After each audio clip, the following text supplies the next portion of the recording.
wannummaa lafa Oromootii fi Oromoorraa guyyaa guyyaan dhagayaa jiran tokko nama raffiftu lama dayaaduu naman yaada malee naman oolchitu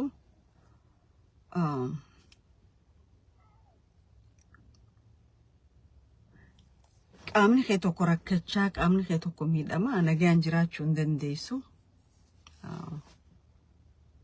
Qaama keenya biyya namaa jira malee sammuun teenya onnedhoonni keenya biyya teenya keessa jira. Biyya teenya tarabbiin uumaannu kanne ta irratti warri keenya wal horee ta irratti oromummaan jiraatte jechuudha. Jaran akka mooltan nagaya rabbiin irraanfanne bakka jirtanitti nagayni rabbii nagayni oromummaa isin cufa waliin haa jiraatu jaa. وهما لما سدين جراه الدنجو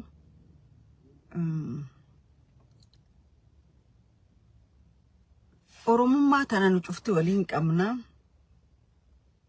خرد الأينو سين كمنو بكول جيسنو سين كمنو خابيك أبو يخواني كابو جند ساقلا جند تقلون كمنو بكو مسان كمنا يجول أورمما تنا ولين كمنا هاتو أوروميا لفت أوروميا هلا كم كيس جرتان خيري بنا دوركو خانة يشودا مالي في الريبنا دوركا لف أورومو تا أورومون تيجتو هوجان نمني على رفي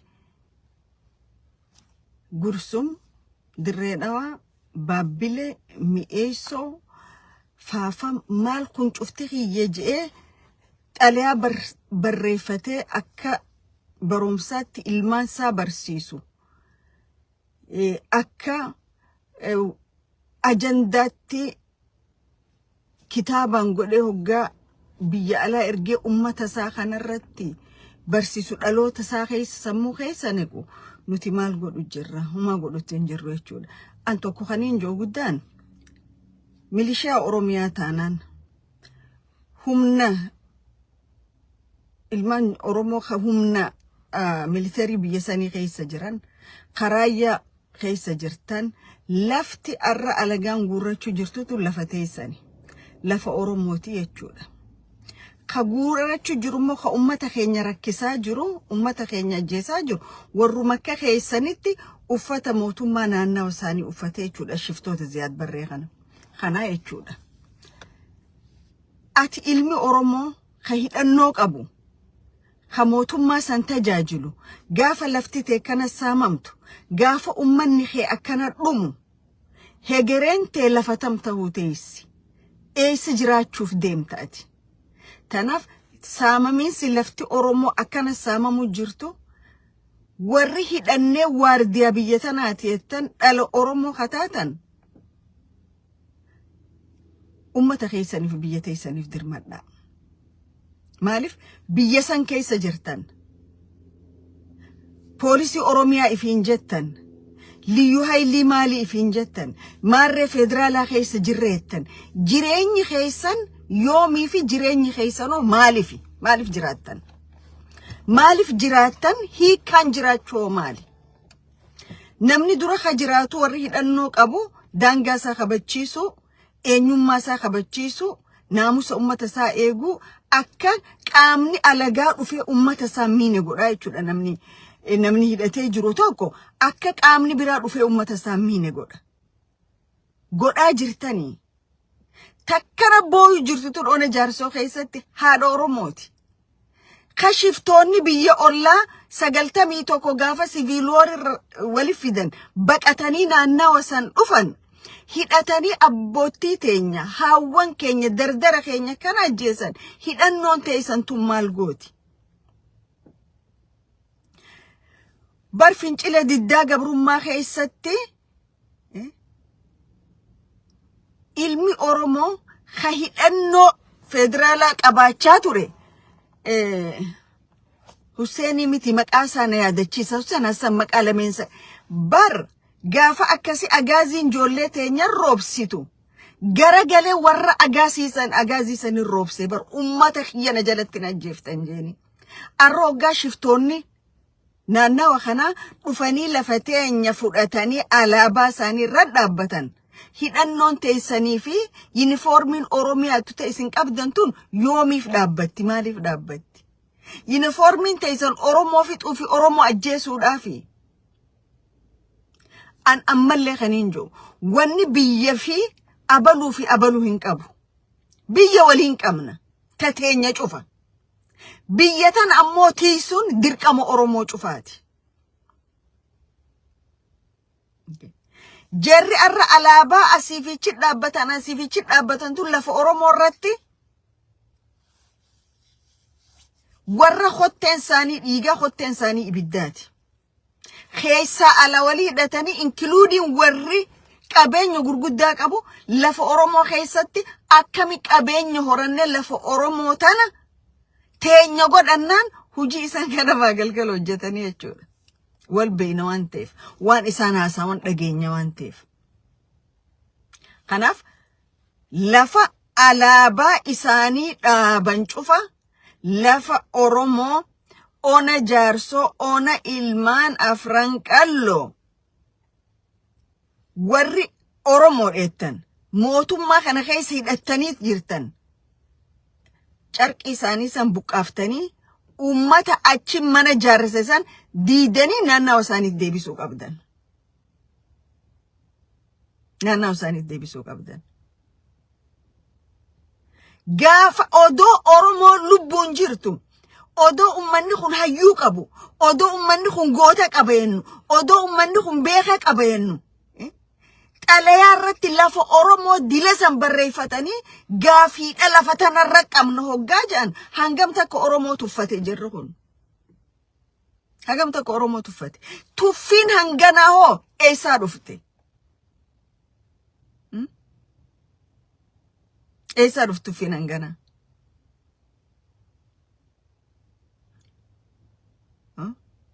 Namicha kililii shambulchan jedhan kana lafa Oromiyaa bahaa keessa fiigee warra identity crisis qabu kanaan dura keessaan dura jaarrate qabatee shirri inni Oromoo irra godhu eenyu badriyeettan gurbaa jaarsoo warra dhanqaa kana kan adareedha joan gosa adareet gosa harareettu addunyaa tanarratti hin dhageenyaan. Yaa namichane boolli ati arra Oromoodhaaf qotuudhaaf olii gaffiiddu sana siitu itti seena. Dhiira meeqa kasi caala dhiiraa gootaatiitu ati gootummaa hin qabdu meeqa Oromoo boollanne inajee boolla keessa seenee jechuudha.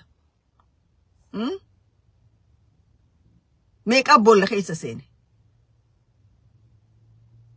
Shirri ati arra handura keenya keessa teessee aadaa Oromoo eenyummaa Oromooti irratti hojjechaa jirtu shiftoota Ziyaad Barreetii wajjin akkuma kalee eessuman kee adeeran kee warri mati maqaa dhooytee himattu kun jara kana hojii bara Ziyaad Barree godhaa turan arra seenaa san deebisuu jirtaa jechuudha. Atis itti milkooytu garuu itti milkooytu. Qeeroon Oromoo biititu neegaree teessani biititu lafa teessani gaafa lafa teessan irratti ani abalu je'ee warri identity crisis qabu maqaa barbaaddatee baafatee lafatee irraa si dhiibu siitu usataanaan siitu namaa miti jechuudha. Siitu namaa miti. An namni tokko yookaan sabni tokko haga Oromoo kabajuun kabaja. Yoo inni san Oromoof kabajaan qabaanne an kabajaan hin qabuuf hin jiru. Mallattoo odaa Oromoo arguun barbaannu Hararii keessatti.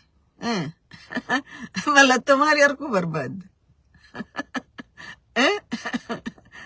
Mallattoo akkam arguu barbaadde? Mallattoon odaa Oromoo mallattoon odaa Oromoodha gana guutummaa magaalaa sanii gubbatti hagoo barata. It's matter of time. Gaafas ammoo fiidee dhuftee akka gaafa kan miila Jawahar irra kuftetti miila irra Oromoon kufin because ni beeytanii.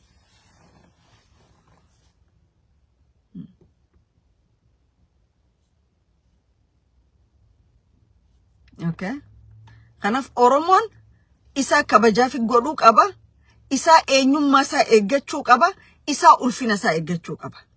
Namni tokko ulfina keessiif hin eegu. Addunyaa tanarratti uummata gaafii isaa gaafatee deeffata malee mootummaan gaafii namaa deebisee hin jiru. Mootummaan abbaa fedhee ati mirga kee dabarsitee ustee ta'e seenaan sirra dhiichisa mootummaan. Gaafa ati garuu mirga kee dubbachuu jalqabdu jeeti firraa si eega akka uleen takka hulatee duraan cinne mukni tokko hulatee duraan cinne godhaa jechuudha. Mucaa tokko reefu hargeysa keessatti interview godhuu turan. Nuti hoggaa hargeysa dhufnu telefoona qabnu kanallee akkami qabaattan jedhanii nu harkaa fuudhanii fiiganii je. Telefoonumaa yoo nu harkan telefoona haaraa nuuf hin quudhanii janga nurraa fuudhanu. Garuu biyya teenya keessatti fooqii meeqa qabanii je. Eeni qaban. Biiti teenya hulaan qabdu. Biiti teenya abbaa tiisuun qabdu. Ummanni biraa manasaa sibiilaan marseeti shiboodhaan eeggataa jechuudha. Tanaaf nama biyya isaanii dhufu kan waa godhatu kan olii gad deemu kontirool godhanii jechuudha. Lafti Oromoo hulaa abbaan fedhe seenee waan fedhe godhu jechuudha. Asii shiftaa Isaa, asii shiftaa Ogaadeen, asii warra handhuura keessaa handhuura jaarratee identity crisis qabu tokko. Warra mootummaa dhufaa dabraa wajjin taa'ee nyaachuu beeku. Mootummaa dhufaa dabraa gosa isaa himatu jechuudha. Kanaatu rakkoodha jechuudha nu biratti. Silaa lafa teenya tiiffanne biyya teenya eenyu seena eenyu jira barree laalle karaarra deemtuun cufti dhuftee lafti Oromiyaa dirree dhawaa Gursum Faafam Diida Waaleet haga Asabootitti gaafiin qaban jedhu jechuudha.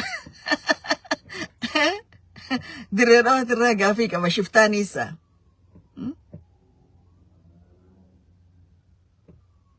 Dirree dhawaatti irraa gaafii qaba. Mustafeenis ilaami eeysoon irraa gaafii qaba. So ilaa Finfinnee maan deemna ree? Amma warri ONLF Shaashamanneen teenyaa jedhan. Okay, ilaa Finfinnees maan deemna ree? Achumaanis karaa Matakkal kana Dambidolloo faana ixayimaa kileemin goone.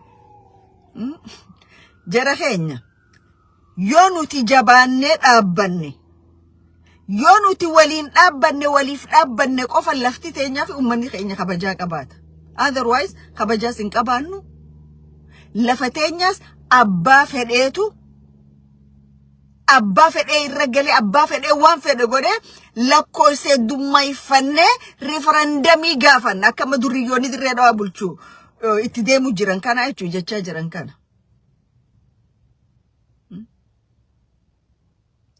Oromoo qabeenya sitti diinatti ta'e hoggaa biyya waan cufaan badhaafamte qabdu diinni kee hedduudha. Garuu Oromoon diina isaatiif fira isaa adda baruu hin dandeenye. Eenyu diina kiyyaa eenyu fira kiyyaa addaan barre. Eenyu diina yerooti eenyutu diina hundeeti addaan barre.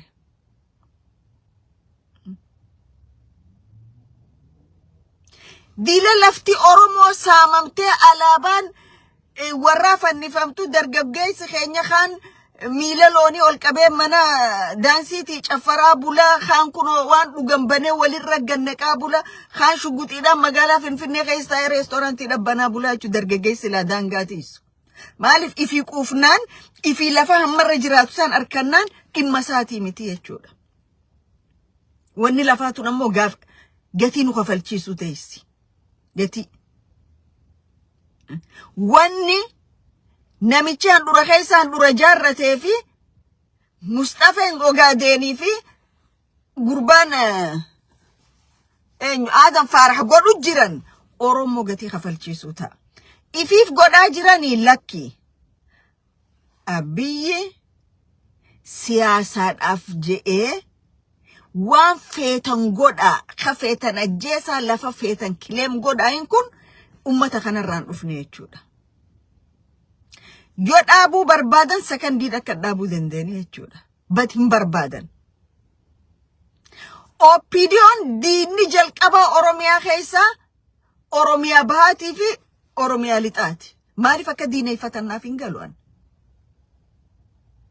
Ammoo jarri kun dhoqqee keessa baasanii asirra isaan fiduudhaaf gatii lubbuu meeqa kafalan qaalii meeqa radhaban goota meeqatti khitiman jechuudha silaayis opiidiyoon waan nyaattu malee waan yaadduun beektu uumaasiitu kungaa uumaasirra jiru hin dandeenye ammalleen kaniin irra deebi'ee jiru raayyaan ittisa biyyaa poolisiin Oromiyaa daangaa Oromiyaatiisa kun waan abaluu qaba jedhanii miti kun waan lafaatii fi waan lafeeti okay waan lafaatii fi waan lafeeti arrabakka humna Oromoof dhaabbattuu jira jennee dachii dhiitaa turretti arra Wallagga bakka jirutti faannoodhaan fudhatamtee jirti jechuudha maaliif Oro faannoon itti dubbachuun barbaaddu kana Oro faannoodhaa wajjin Itoophiyaa dimokiraasiistee walqixxummaadhaaf qabsoo itti jechuudha waslaatan dhiiga Oromoo taphattu tun የዱርዬ ስብስቦች gatiin isin Oromoo kafalchiistan xiqqaadhaa miti dhiigni ilmaan Oromoo ka akkasitti naannawa sanitti nama kumaatamaan faannoon ajjeefte san ganaadha galaana ta'e isin gubuu ta'a jechuudha ka isin guyyaa tokko statement irratti hin baasin faannoo abiyyi jaarrate faannoo piipii jaarrate nuti hin beeynu faanuma piipiin jaarrate san deebite wadala harree ta'uu fi dhayxee miti kilaabiin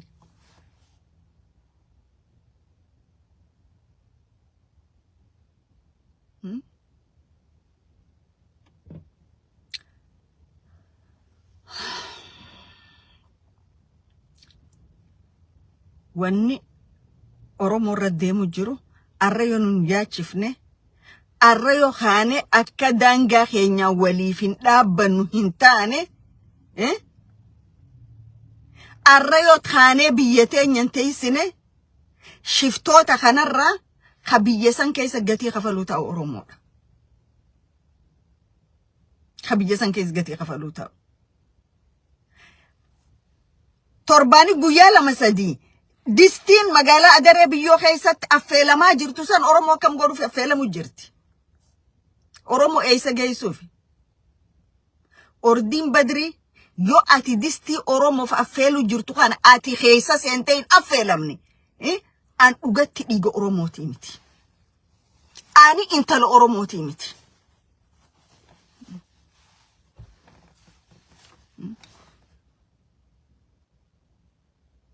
it is matter of time yeroodha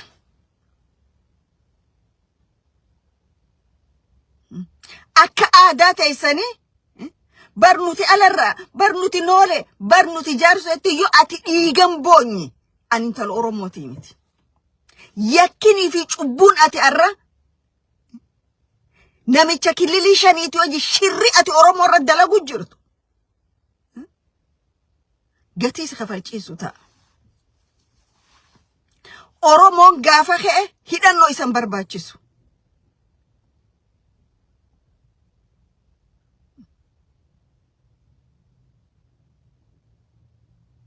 bar gaafa kalee ijoolleen teenya dhiiga kafaltu nuufi Tigree wali warra tokko bakka takkaa dhufneettaniiti qaroo Oromoo meeqa dabarsaa turtanii bar yeroon akkasiin jirtu kana booda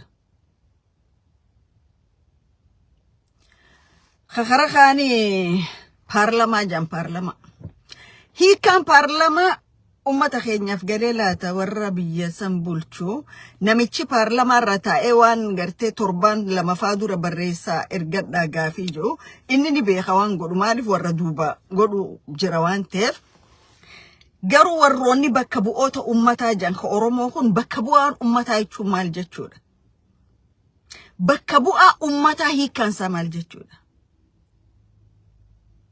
bakka bu'aan ummataa bar walgahii dhaqanii garaa guuttatanii galuu qofaa miti bar bakka bu'aan ummata naannaa irraa bakka buutan san miidhaa fi gaddaa fi gadadoo jirtu achirra dubbatanii furmaatatte takkaame eega paarlamaa kana jan caffee maali je takkaa nama oromiyaa keessa dhufe rakkoo oromoo dubbatu gartanii takkaa nama dila faannoon ummata keenya fixxu faannootu akkana ummata keenya godhe mootummaa kanaan fala barbaade jedhanii isaan maali ka isaan jedhu waraanni bilisummaa oromoo kana godhe waraanni bilisummaa oromoo kanaa jechuudha maal jedhan harree dadhaban gudboota dhawanii jedhan warri gadi tanaa 8 uffate ol yaa'u kun waan shiftoonni killilii shanii oromoo amata afra shanan kana godhu jiru guyyaa tokko dubbatanii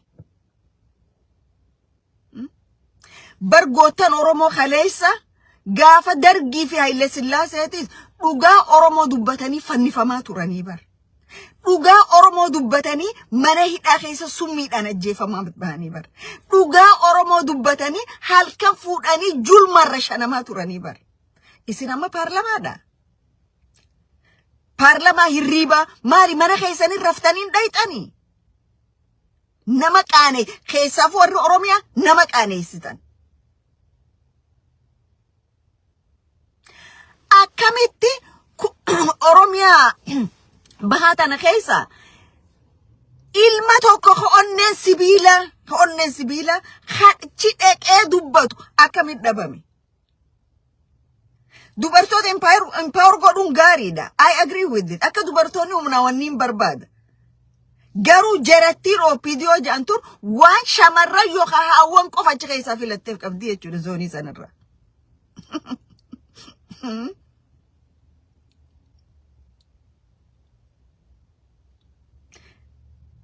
if case deebi'a filala joolleen liyyuu haayiliin kililii shanii fixu jirtu tun joolluma akka teessaniiti isinis ilmaan if jalaa qabdan haawwan isaan manarra diigu jiran kun haawwanuma akka haawwan keessaniiti abbaan isaan rasaasa mataa keessa dhawanii lafarra shorreessan san abbaa akka abbaa keessaniiti ilmaan dardaraa akkasi qabanii qaama saalaarraa ciran san obbeleeyyan keessa yookaan warruma akka abbaa manaa keessaniiti jechuudha yoo kanaan dubbanne eenyuuf dubbattaa paarlamaa keessa teessa who are you representing in right there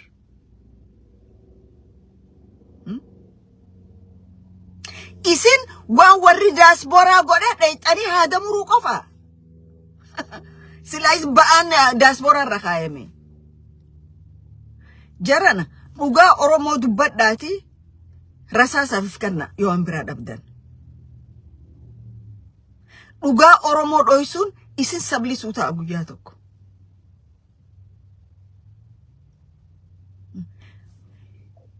ummanni oromoo lafa saatarraa gurguramaa jirtu naannawa adda addaatiin weeraramaa jirtu humnaanis ni deebifata bifa fedhen ni deebifata read my lip okay maalif takkaa inni oromoo dabre ummata bira yeroo dheeraa bubbuleen beeku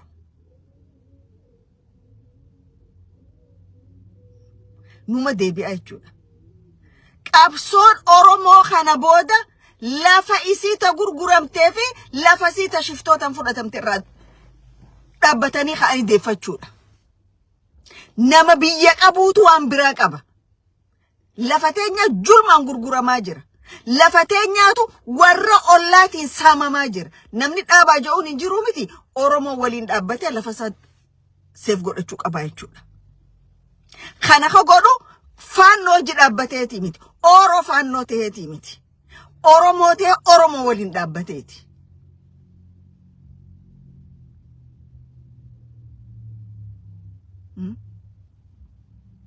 akka madaa qubaa yaanni garaa gubaa itti oromoon wanni oromoo fi oromiyaa irratti ta'u jiru akka ibiddaan nama gubaa jechuudha